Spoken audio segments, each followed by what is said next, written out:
बिस्मिल्लाहिर्रहमानिर्रहीम। खातिम हज़रात, मैं हूँ अख्तर अब्बास और आप सबको मेरा सलाम पहुँचे। लतीफ़ा कहना हो, शेर कहना हो, कोई अच्छा फिलबदी जुमला आपके मुंह से निकल जाए या कभी तबसरा हो जाए, कभी कभी इत्तेफाकी होता है और कभी आपके मिजाज का हिस्सा। पिछले दिन हमने एक क्लिप बनाया जिसमें ये कहा था कि जो खूबसूरत लड़के हैं उनसे अपनी बच्चियों की शादियां करते हुए एहतियात कीजिए, चूँकि नुक्ता निगाह ये था कि ये आमतौर पे कुछ करते नहीं हैं। इस्लामाबाद में हमारे दोस्त हैं फ़रीद ब्रोही, अब तो माशाल्लाह डॉक्टर हैं, डॉक्टर फ़रीद ब्रोही, और अगर वो नाराज़ ना हो तो इस वक्त 40 और 50 के बीच में कहीं होंगे। सांवले से हैं, जॉली हैं, इस्लामी यूनिवर्सिटी इस्लामाबाद में काम करते हैं। तो उन्होंने उस पर कमेंट लिख के भेजा है। जब से मैंने ये पढ़ा तो मैं मुसलसल मुस्कुरा रहा हूँ। उन्होंने लिखा है, अब जो हमें अपनी बेटी दे चुके उसका क्या होगा। तो अब स्वाय सबर का और तो कुछ नहीं हो सकता। डॉक्टर साहब खुश रहिए, सलामत रहिए। मुझे अच्छा लगा आप हमारी चीज़ें रेगुलर देखते हैं और उनको ज़िंदा दिलों की तरह महसूस भी करते हैं, वरना बहुत से लोग ऐसे भी होते हैं जितनी मर्ज़ी कोई हल्की फुल्की चीज़ उसमें अल्लाह माफ़ करे उनका ऐसा सड़ा हुआ जवाब आता है और ऐसा सड़ा हुआ जुमला उनके मुंह से निकलता है। अच्छा, जो आपके अंदर होता है वही उसका इजहार होता है। अच्छा जनाब, जो आज का सवाल है ये बैरून मुल्क से आया है। महमूद साहब हैं, महमूद अहमद। वो कहते हैं कि सर मेरी उम्र 21 साल है, मैं बैरून मुल्क काम करता हूँ। मेरे वालिद चाहते हैं कि मेरी शादी मेरे अंकल की बेटी से हो जाए। बाज़ार तो कोई मसला नहीं है, लेकिन इनके सवाल में 7 मसले हैं। नंबर 1, मेरी वालदा उसको बिल्कुल नहीं चाहती। जहाँ माँ ना चाहे वहाँ दुनिया फिर उल्टी हो जाए, इधर की उधर हो जाए, वहाँ चीज़ें आमतौर पर सेटल होती नहीं हैं। नंबर 2, क्योंकि वो लड़की ठीक मालूम नहीं होती, ये थोड़ी ज़्यादती है। जब तक अगले को जान ना लिया जाए, जांच ना लिया जाए, इस तरह की जो रूलिंग स्टेटमेंट है ये चुभती है, इसके बिना भी गुजारा हो सकता था। अंकल से मेरे वालिद के अलावा हमारे ताल्लुकात भी अच्छे नहीं हैं, ये पॉइंट अच्छा है, ये तीसरा पॉइंट है। चौथा, मैं भी वहाँ शादी नहीं करना चाहता, लेकिन ना करने की हिम्मत नहीं है, गालिबन अब्बा को ना करने की। इस मसले को लेके हमारे घर में बहुत लड़ाई होती है। प्लीज़ आखिरी 7वां मसला, हमें बताइए कि इस प्रॉब्लम को फ़िक्स कैसे करूं। महमूद साहब, मेरे बच्चे इस मामले को मैं फ़िक्स नहीं कर सकता, इसको फ़िक्स तो आप ही को करना पड़ेगा। जब भी किसी मामले को फ़िक्स करना पड़े तो जज्बात से नहीं किया जा सकता, आप उसे अक़ल से, मुशाहिदे से, मुताले से, इल्म से, उससे पहले जो चीज़ें हो चुकी हों, हमने देखी हों, या तजर्बा किया हो, आप बीती हो या जग बीती हो, ये सारे इल्म के सोर्सेज़ हैं और यही रिसोर्सेज भी हैं। इसी तौर पे याद रखिएगा, जो शरीका है, शरीके के बारे में जितना भी इल्म हो ये कम होता है।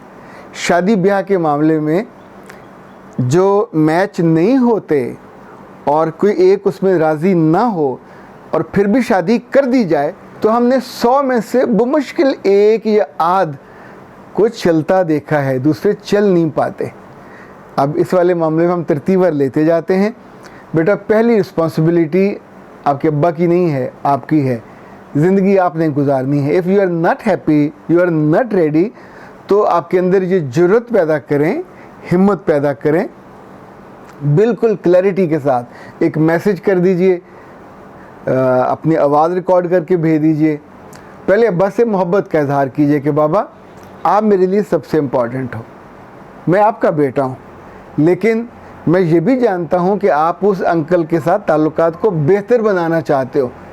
तो 21 साल में ताल्लुकात बेहतर नहीं हो सके, यानी मैं 21 साल का हो गया हूँ, तो मेरी यादों में जितने वाक़यात हैं वो सब बुरे हैं उनके हवाले से। इसी तौर पे उनकी बेटी की यादों में जो हमारे बारे में वाक़यात होंगे वो भी सब के सब बुरे होंगे।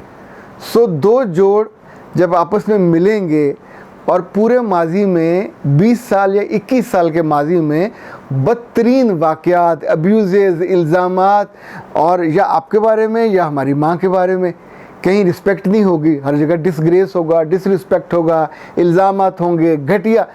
जब दिल नहीं मिलते तो फिर ज़रा एक से घटिया इल्ज़ाम लगता है। तो इन इतने सारे इल्ज़ामात के मलबे के साथ एक नया घर कैसे बनेगा?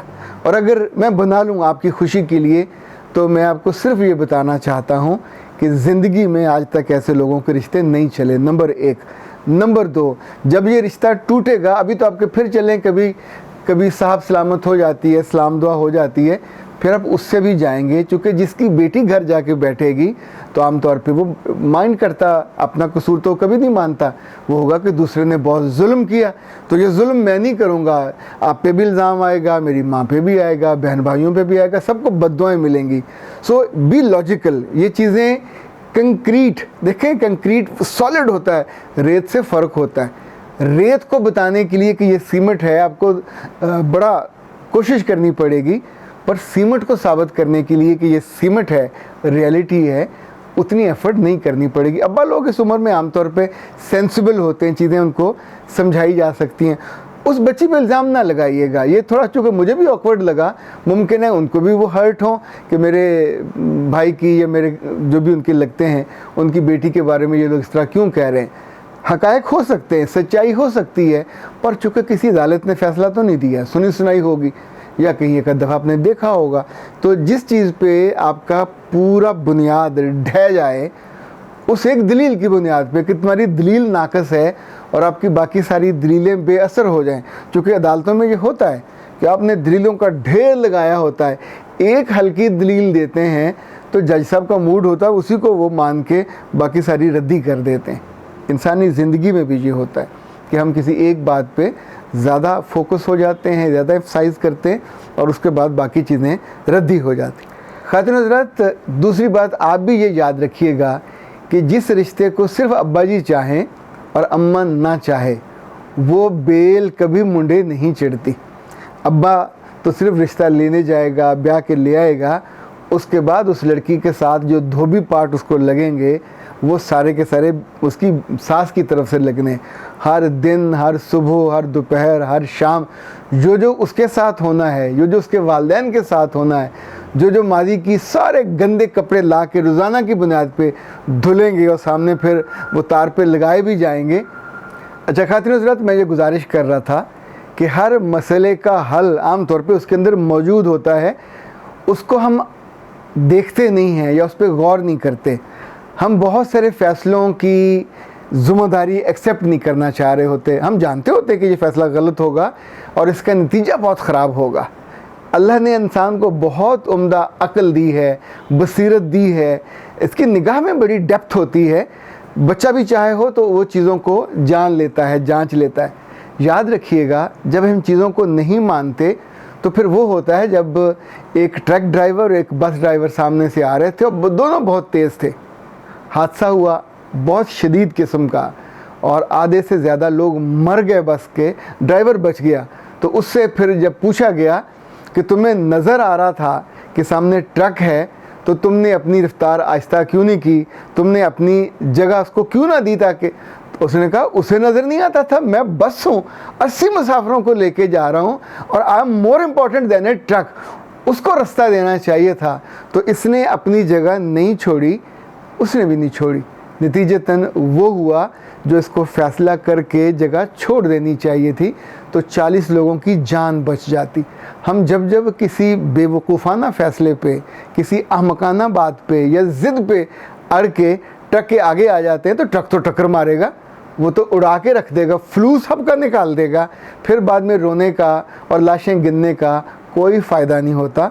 फ़ैसले छोटे हों, ज़ात के हों, घर के हों, अदारों के हों या बड़ी सोसाइटी लेवल पे हों, याद रखिएगा जो चीज़ें नज़र आती हैं कि बुरी हैं और उनके नताइज बुरे होते हैं, सिर्फ हमारी पॉजिटिव सोच की वजह से। ये जो पॉजिटिविटी है ये कभी कभी मरवा देती है। आंखें खुली रखनी चाहिए, चीज़ों को सही एंगल से देखना चाहिए, उनको सही वज़न करना चाहिए। वज़न सही होगा तो फ़ैसले सही होंगे। अख्तर अब्बास को इजाज़त दीजिए। अस्सलाम वालेकुम।